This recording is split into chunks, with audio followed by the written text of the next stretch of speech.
Every evening at sunset, as Baliram Sharma, a 63-year-old farmer, unlocks the gates at Thakurbari temple in Sinari village, he only prays his younger son could return from the grave.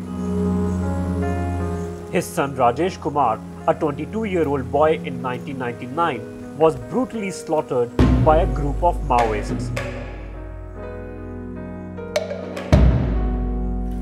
Then known as Maoists Communist Center, here in Sinari in Bihar's then Jehanabad district, that is now known as Arwal. A shocker for Baliram came this year when on May 21, the Patna High Court acquitted 13 accused booked in this bloodbath that has been since known as Sinari massacre, involving 34 killings in the cold blood. 18/3/99 के शाम के 7 बज रहा था। उसी दिन अटल बिहारी वाजपेयी का कुछ था, ये हमको तो न बने अधिभाषण कुछ था अटल बिहारी वाजपेयी का। उसी में सब 7 बजे से न्यूज़ था, 7:30 में उनका भाषण था, 7 बजे न्यूज़ शुरू हो रहा था। न्यूज़ में सुनिए रहा थे, सब दूरा पर सब बैठ कर सब देख रहे थे। उधर से माओवादी आया 10-10, 15-15 को के ग्रुप बना के और सब के दूरा पर अरेस्ट कर लिया और यही कहा कि रणवीर सेना के चिन्हाना है, चलो ठकुरबाड़ी पर, और सब के पीछे हाथ बांध देता था। ठकुरबाड़ी पर एकत्रित करके सबके काट दिया। उसके बाद एमसीसी जिंदाबाद करते हुए, नारा लगाते हुए, फायरिंग करते हुए 2 गो बम ब्लास्ट करवाया था। एगो यहीं से बैठे हुए हैं, वहाँ से 10 गज की दूरी पर बम ब्लास्ट करके लाश उड़ा रहा था। जब लाश जो घायल लाश के ले जा रहे थे तो गांव से पश्चिम एक नाला है, वहाँ पर बम ब्लास्ट करवाया। यही सब कर रहा था। 2-3 गो किता में 2 किता मकान में भी बम ब्लास्ट करा के कुछ कहा मकान तोड़ दिया है। आपके बच्चे को भी मारा? हमारा बच्चा भी मारा गया। The violence, after all, had the trappings of a caste war led by Maoists comprising a lower caste men against the members of upper caste like Sharma over issues of land, money and governance. सरकार तो लालू प्रसाद की उस समय सरकार था बिहार में, लालू जी के सरकार था बिहार में, और नक्सली ने वो सब घटना किया। वो सब तो आंखों को देखा हाल है। हम एक बेल के पेड़ पर चढ़ गए थे, वही सब देख रहे थे। घर के बगल में बेल के पेड़ था, वही बेल पर से हम देख रहे थे। हमारा वहीं से बच्चा को खींच के ले गया। अब बच्चा को ले गया, यही कहा कि बच्चा को छोड़ देंगे से हमको रणवीर सेना के चिन्हाना है। However, just when he thought he had lost all hope, the Nitish Kumar government moved the Supreme Court against acquittal of all the accused. जेल से जब छूट गया तो अब क्या होगा? अब तो कुछ होने का आशा नहीं है और मनोबल उस सब का और बढ़ गया है। जिस दिन उस सब जेल से आया था उस दिन बहुत नारा लगाया, ये सब किया, पूजा पाठ भी किया खूब धूमधाम से। तो आपको लगता है कि अब भारत में जो स्थिति है अभी भी वामपंथियों को एक पीछे से सहायता और उनको एक सपोर्ट दिया जा रहा है? हाँ, वामपंथियों को तो सहायता मिल ही रहा है, मनोबल बढ़ा दिया जा रहा है। कैसे? ये सब जो हो रहा है, तो हाई कोर्ट फैसला दे दिया तो उसके बाद तो मनोबल उसका बढ़ ही गया कि हमको कुछ नहीं हुआ। आपको लगता है कि इंसाफ मिलेगा? इंसाफ तो मिलने के लिए आशा में थे, बाकी इंसाफ मिला कहाँ? हाई कोर्ट तो इंसाफ दिया नहीं। उच्चतम न्यायालय तक अब अपील दाखिल हुई है, तो सुने हैं कि उच्चतम न्यायालय में गया है, क्या होगा से तो भगवान जाने। In fact, just 300 meters away, a 67-year-old widow, Manorama Kumar, breaks into tears inconsolably. The Maoists had dealt a double blow on her, stabbing 2 of her sons, Kamlesh and Vimlesh. She explains in detail how those armed men caught hold one of her sons and dragged him while she helplessly tried to rescue him. क्या हादसा हुआ था उस दिन और कितने बरस बीत गए उस बात को? 22 साल हो गए ना।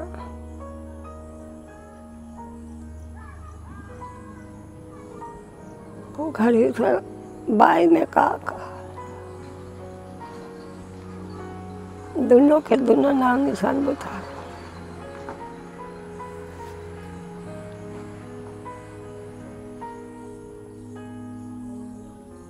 बहुत याद आती है उनकी? याद आन के क्या कर, मार के निकाल को चलिए। घर पे आके मारा था? ना बाहर ये निकल गई। कोई जानते हैं ताना मारने लग रही था। इतने साल हो गए, अब उम्मीद है कि बिहार सरकार ने अपील दाखिल करी है उच्चतम न्यायालय में, अब लगता है कि कुछ उम्मीद है आपको इंसाफ की? क्या कहियो हम बाबू। Such is the grief that her daughters-in-law live miles from here and are afraid to visit their home. The weep, the tears, and long-drawn faces of victims like Manorma and Baliram share the unforgettable and painful memories of having lived their lives without their family members. Decades on, their fight against the tormentors who executed innocent lives in cold blood may finally see some hope. But will the backers and sympathizers of left-wing extremists continue to patronize them? Manorma's neighbor, Radha Devi, who lost her husband Avdesh Sharma in the Sinari massacre, can barely forget the gory graphic details. She even remembers how she fought her way to marry her youngest daughter. उस समय परिवार बाहर हलन, खेती बधारी के दिन हल। हाँ, बाहर हलन, एके गो हम ही। लड़का हमरा न है, 3 गो लड़की है। ये 2 लड़की अपना अपना घर हल, एक ठो कुमारी हल से हमरा साथ में हल। एक बार खाला सुन ली, खाला सुन ली तो हमने तो जानते हैं आगे पाछे कोई ना।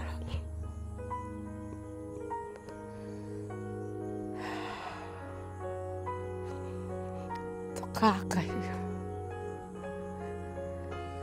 कुछ याद है कुछ नहीं, बदहोशी आ गई। पाछे फिर सुन ली कि इतना इतना परिवार गेलन हमरो चिन्हली ना हमने, आ ना कुछ आवाज गल तो साथे दौड़ल ना आती। परिवार जाए था छोड़ देती, घर में रहती। In fact, the entire village has built a memorial Shaheed Sthal where once a tree stood. The tree's branches and twigs were used by the people to climb upon and hide behind. As the team of the New Indian moves inside the village for 3 days in this part of Bihar, the darkness still haunts the families of villagers. They fear the support for such Maoists always exists. But that is where the team of the New Indian surprisingly finds the bustling family of a feisty Hindi female school teacher, Madhulika Sharma. Brimming with iron grit and unflinching resolve, she is out there to get the justice. ये मेरे भाई और पापा की तस्वीर है, जो माओवादी लोग आकर के इन लोगों को मार दिए थे और बहुत ही निर्मम तरीके से हत्या की थी उन लोगों ने मेरी आंखों के सामने। और उसी की याद करते करते मेरी माँ की भी डेथ हो गई कुछ दिनों के बाद। और मैं एक ही भाई और एक बहन थी, और मेरे भाई मुझे हमेशा याद रहता है, और किसी भी ओकेजन में मैं बहुत ही भावुक हो जाती हूँ। मुझे मेरी भाई और बापू जी की बहुत याद आती है। और सरकार से मैं यही अपील करना चाहती हूँ कि इन लोगों को जब भी मिले कड़ी से कड़ी सजा मिले। After all, her father Avadh Kishore Sharma and brother Madhukar Kumar were killed right in front of her eyes while she was all of 14. अब मुझे तो डर नहीं लगता है, बिल्कुल नहीं। मैं बचपन से ही देख रही हूँ, मैं महज 14 साल की थी तब ये कांड हुआ था यहाँ। The fight and fight back by Madhulika is exemplary. उस वक्त मुझे बहुत ही दुख हुआ कि जो हत्यारे लोग हैं बस ऐसे ही घूमेंगे और फिर ऐसी घटना को अंजाम देंगे। इसलिए मैं चाहती हूँ कि सुप्रीम कोर्ट में मैंने भी अपना दायर किया है केस कि अगले सजा कड़ी से कड़ी सजा मिले। As she fearlessly moves between the courts and village and her 3 young daughters who study far away in Rajasthan. It's much more difficult than one can imagine. Like, it's no one's here, nor my mama, nor my nana, no one, just me, my mother. And this was just a genocide. This is disgusting. And both of you have accepted the recent judgment which came from the High Court, which said that all of these people, the murderers or the people who have been accused of murdering your grandfather, to go scot-free. We haven't accepted yet, but we can't do anything. So your mother is fighting the war in the Supreme Court as well. Of course, she must fight. No one should go through it. It's very painful for a 14-year-old child. My mom was 14-year-old when this happened too, and this is very difficult for entire family and next generation also. We also face difficulties. While the infected villagers believe that development will come soon to them, the Maoists keep the police busy either with threats or with encounters. In Gaya, earlier it was part of combined Bihar, so Jharkhand was also part of this.